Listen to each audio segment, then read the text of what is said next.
Gervonta Tank Davis is scheduled to fight Jason Sosa for the WBA super featherweight title. That fight may be in some jeopardy as news broke that there's a little disconnect between Gervonta Davis and Floyd Mayweather Jr. as far in relation to where each side or each party wants to be as far as training moving forward. Now, Davis would like his training to be in Baltimore. That's his hometown. That's where he's from. Upton Gymnasium, Upton Boxing Club, Calvin Ford, Coach Mack, so on and so forth. He would rather be in Baltimore. And Team Mayweather, they want him to be in Vegas. Now, the past two times I visited let's say the Pennsylvania Avenue area, extended, I ran into Tank a couple of times, and I'm looking like, I thought you were in Vegas. He shake his head, no, I'm here. And I saw him again. I'm like, okay. For some reason, I thought he got a vehicle and a house and everything. I thought he was definitely in Vegas. Now, the vehicle and the house thing may be true, but he said, no, I'm still here. Now, the little disconnect or the dissension or whatever between Gervonta and Mayweather could be a blessing in disguise. And the reason I say that is because I'm not sure he's quite ready to fight Jason Sosa. Jason Sosa is a decent fighter. He's a pretty good fighter out of Camden, New Jersey. And he's got two big wins recently, actually. Well, no, he has a win and a draw, I should say. He had a draw with Nicholas Walters. Nicholas Walters is a beast. I mean, big at the weight, and he knocked Nonito Donaire out, knocking guys out big time. And Sosa went the distance with him and gave a good account. Gave a good account of himself. A lot of people think that Walters won, but there are some that think Sosa won, and some think that the draw is the appropriate tally. He didn't get stopped, and he fought until the end. He went the distance. A great showing. And most recently, he fought Javier Fortuna, who in 29 fights had, I think, like 21 knockouts for the WBA super featherweight title. And Sosa was losing, and then he landed some shots, and I mean, he put Javier out. So he's a tough customer. And now this fight is rumored to be in Baltimore, scheduled in Baltimore for October, if it's going to go down. If I'm Team Gervonta Davis, Tank Davis, I'm taking a second look at Jason Sosa. I mean, Sosa can be beat, don't get me wrong. But he may be might be biting off a little bit more than you can chew right now. Tank has the skills. Don't get me wrong, he has the skills. I think there's some defensive flaws that he needs to work on. But this isn't about the future so much as it is just playing both sides of the fence. Let's get an argument for both sides of the fence. It's ironic that I'm gonna share a quick story. It's ironic that Jason Sosa is from Camden, New Jersey.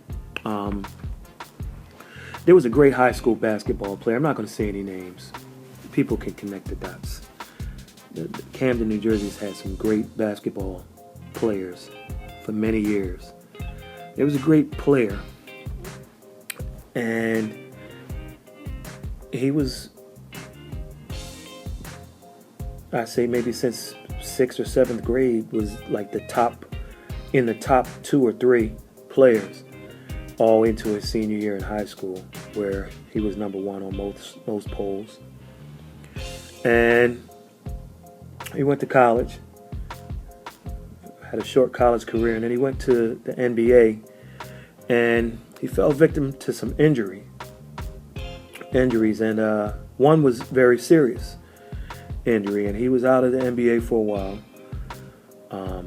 Got things together, and I'm like, okay, he's going to come back. And then something went wrong. Then he played overseas for a little bit, and then he was on the comeback trail. So when I visited Camden, I see him. He played in some summer leagues, and I get that it's summer league and not a lot of defense being played, even though some guys take it seriously. They play hard. Then he started playing against some professional competition, and I mean, he was out there just handing out work. I mean, dominating, killing them. So I'm like, okay, cool. And then another NBA season goes by, and I'm like, okay, did the injury flare back up? How come I'm not seeing his name? Then another season goes by, and it's like, okay, he's talking about coming back, and I don't see his name. I don't see him in any summer league, NBA teams, summer leagues, or their camps, and I'm like, well, what's going on? So when I pay a visit to Camden, I ran into a guy who, let's just say a guy who was in his circle. You know, he wasn't his right-hand man or his ace or his deuce in a hole, but he was an insider. He knew what was going on. So I said, well, what's up with this guy? Like, I mean, I'm watching tape of pickup games and games with some pros and what have you, and some high caliber college players. What gives? And the guy said, well, he has the talent. He just doesn't want to give up what he had. See, when he was in high school and even when he went to college and came back, he was like the king of Camden, the king of New Jersey. And that title, your homeboys, when you're around your homeboys and things like that, it's like that title will suffice for a lot of guys. In essence, it's basically being homesick, and basically having that city instilled in you. It's like you got to get out there, and you can come back, and you can visit your homeboys. You can visit your friends. You can send your mom or whoever money. You can fly them to see you. But get out of there. This is your opportunity, talent-wise, to get out of the degradation-ridden city that you're from. But he didn't want to give that up. Hanging out and going to the white parties and you name it. So most people are critical of Tank. They're like, listen, fly your friends to Las Vegas. Do what Floyd says. Visit home after your fight and hang for a few weeks and then come back out to Vegas and train for your next fight. If you want to take care of your folks, send them money, Western Union. But just get out of Baltimore. And so it kind of correlates. It kind of relates to the story of the basketball player. But then you got to look at the other side. Let's look at a guy like Lamont Peterson. I mean, he won the WBA and the IBF junior welterweight, or light welterweight, or super lightweight titles. he's based in Washington, D.C. And did Lamont ever leave D.C. to go to Vegas? No. How about Adrian Broner? You're looking at a champion in 4 different weight classes. Did he leave to go to Vegas? No. How many people can call themselves 4-time? How many people can call themselves a champion in 4 different weight classes? Not a lot. What about Keith Thurman? I mean, did he leave Florida to move to Vegas? No. And he's supposed to be the man, right? Or let me go a step further. Errol Spence Jr. He's supposed to be the next big thing, right? I mean, did he leave Texas to move to Vegas? No. And Spence and Broner, they Floyd's boys. They were Floyd's boys at one time, right? I mean, but did they leave their comfort zone? So when you see people talk about, well, sometimes you got to leave out your comfort zone. Nah, not necessarily. I'm not buying that. See, there's this myth that the best sparring is in Las Vegas. That's a myth. And you can fly sparring partners, good sparring partners, anywhere on this planet.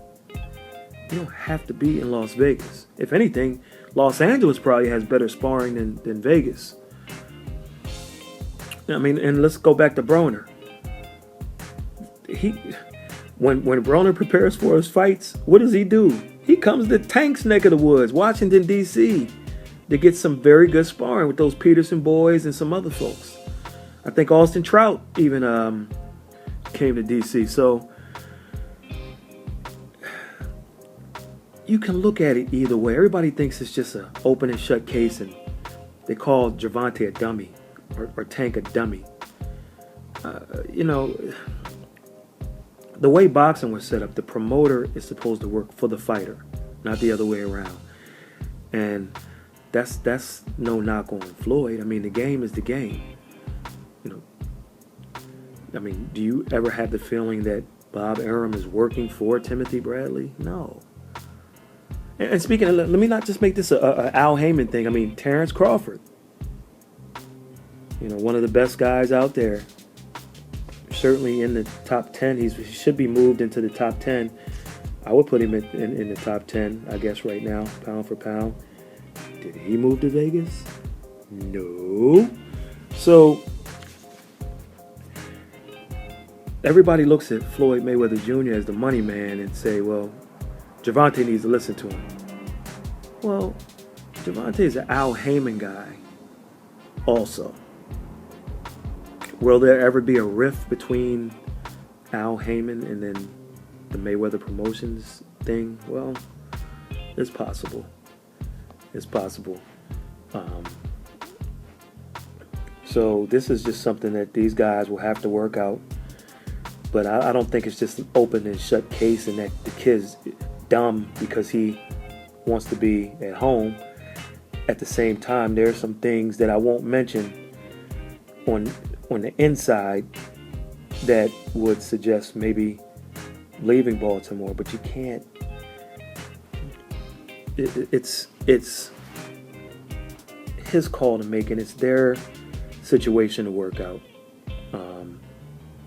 I think they'll have a meeting of the minds, and we'll see. Now, as far as Gervonta's comment about Floyd putting him on the shelf, I'm not sure what that is or where it's coming from. I know one thing. They're going to have to do something quickly if we're talking about an October title fight in Baltimore. I really like this fight. If it's in Baltimore, maybe that'll help a little.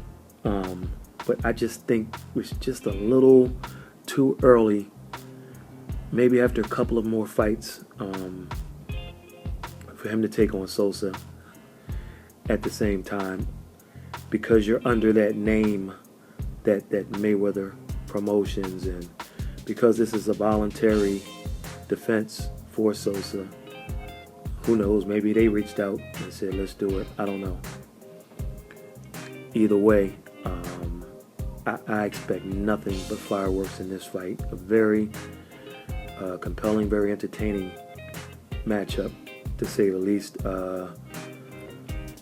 Of course, the fightjournal.com will be in the house. This is a fight that should be... I wouldn't have put it in Baltimore for the simple fact that if you're the title holder, which Sosa is, I mean, you don't want to defend in someone's hometown. It's definitely an East Coast fight, somewhere between New York and maybe Washington, D.C., excluding Baltimore and excluding Camden. But I don't know. I mean, this is boxing, so we got to take what we take sometimes. It'll be interesting to see how this plays out. But I haven't watched many videos, but from the commentary that I've seen, everyone seems to be one-sided and telling the kid that he needs to go to Vegas, and that's it, without knowing the situation. I know a little bit more, and there's arguments on both sides, but at the end of the day, I respect him for kind of holding his ground and speaking up for himself. The consensus here was that eventually they were going to say, listen, you need to leave those trainers that you have in Baltimore. You're not going to get any better with them. You need to leave them in Baltimore, come out here and get some real sparring and some real trainers. I mean, that's the consensus thought. At least that was from my vantage point. I figured something like that would happen in the future. Well, the future seems to be now, so we're going to see how this plays out. There is still such a thing as loyalty with some people, and I think that's what Gervonta is doing right now. He just loyalty to his city, loyalty to his team, and at the same time, Floyd is looking at the big picture the way he sees it. Tank is looking at the big picture the way he sees it, and we'll just have to wait and see. But I think we're going to find out something soon, based on how the scheduling of that fight goes. Don't forget to follow us on Twitter at The Fight Journal. Check us out at thefightjournal.com. On the top left side, you will see a box where you can type your email, enter email to follow this blog via email.